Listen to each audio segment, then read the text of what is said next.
Hello, everyone, and welcome to another episode of Becoming the Product. My name is Naya, and I'll be your host today.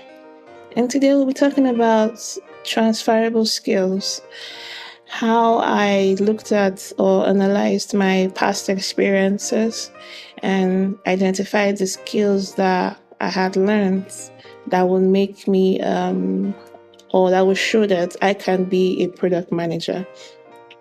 So I will talk about some of the skills that I have built. Then I'll translate it onto how it works in a product manager world. So for instance, while I worked in a bank, one thing working in the customer service desk is that you need to be customer centric. Everything you do, the customer has to be delighted. You have to look for ways to make the customer happy. Now, when you look at that, you don't just give the customer what you think they want. You listen to them, you analyze their information, you look at their data, you look at their age, where they work, and use all that to make an informed decision as to which product or service to serve them better. Now, if you translate this in product management, you're kind of hitting three skills immediately.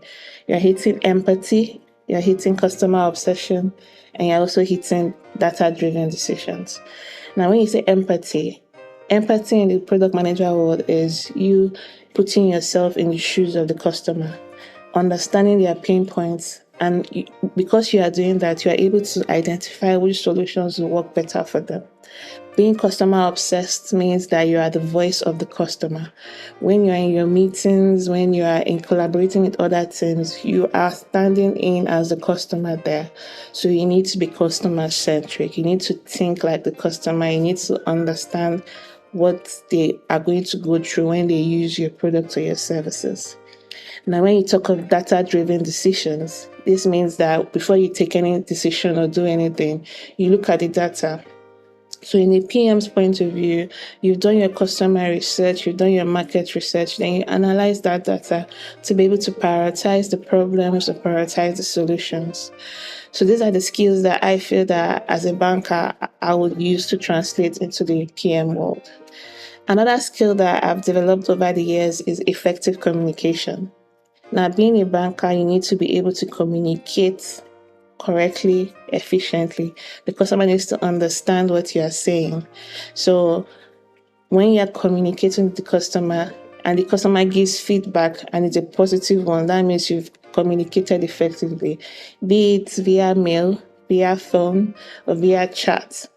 Now, when you now translate this to the product manager, as a product manager, one of your key KPIs is to provide clarity, meaning that you have to be able to sell an idea. Your storytelling skills have to be top notch. You need to be able to effectively communicate the vision of the company or the vision of the product to your stakeholders, be it in a document such as the PRDs or a presentation or when you're having your meetings. So I believe that this skill that I have learned over the years is going to help me really well as a product manager. Another skill will be problem solving. Now, as a banker, customers come every day with challenges. My card is not working. My account was debited. It wasn't me. My this, my that. Being able to look at that problem and effectively provide solutions to solve the problem is something I did very well as a banker. Now, when you translate it to product management, it means you're being able to identify product challenges and finding solutions. So this math together is the same concept. You're identifying the problems and you're providing solutions to it. And I believe I've already harnessed this skill as a banker. And one last one, you could call it team management or stakeholder management. Now, while I was a banker, one of my many roles, there was a time that I led a team of 2 or 3 people.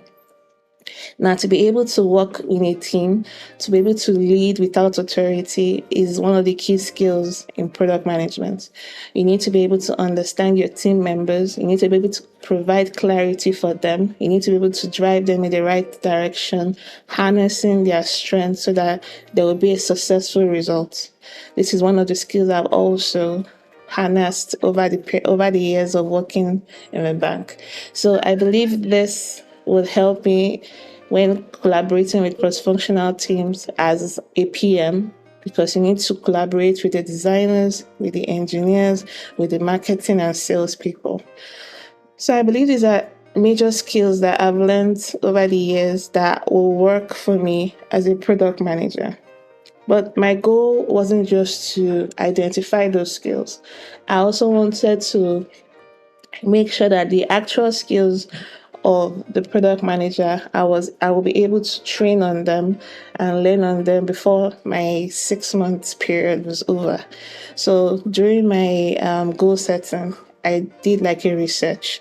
After identifying the skills that I was able to transfer, I also identified some skills that I was lacking in.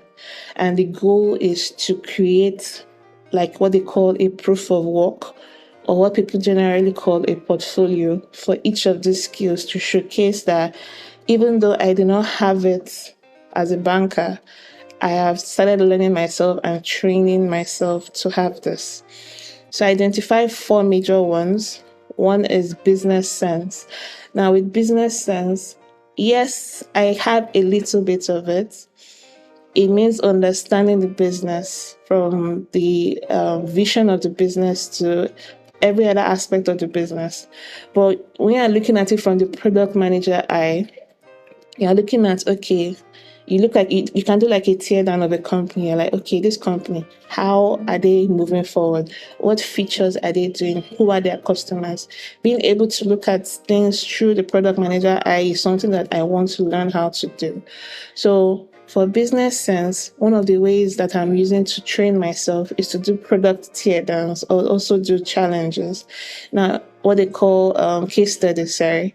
So this way I'm able to look at some frameworks and use those frameworks to analyze businesses, analyze challenges, analyze case studies. And this will also improve my skill in that sense. Another skill that I identified was product execution.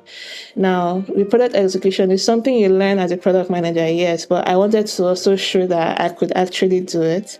And in this case, one way that I'm learning how to do this is I joined Dev Careers Product Management Channel. They are doing some product challenges cohorts where you join a cohort and you have a problem to solve. So you start from ideation, you prefer solutions, you work with a team to build the products, then you market and sell, you launch. So this will showcase that I started a product and I executed it. So this is one way I plan on showing that I could actually do product execution. Now, another one is product sense. Product sense is just basically thinking through life as a product manager, developing the intuition of understanding how things work as a product manager. Now, this skill is not something you are born with. It's something you learn over time. So I want to learn how to do this by also looking at case studies or challenges. When you do all this, you are able to improve your thinking skills regarding products. You're able to identify problems accurately and efficiently and prefer solutions that meet the problems. You're thinking from the problem point of view. You're not thinking from the solutions point of view. That is one thing that keeps you apart from other product managers. When solving problems, always think with the problem in mind and don't start with the solutions, because with that, you're not actually solving a problem. You're just trying to sell a solution.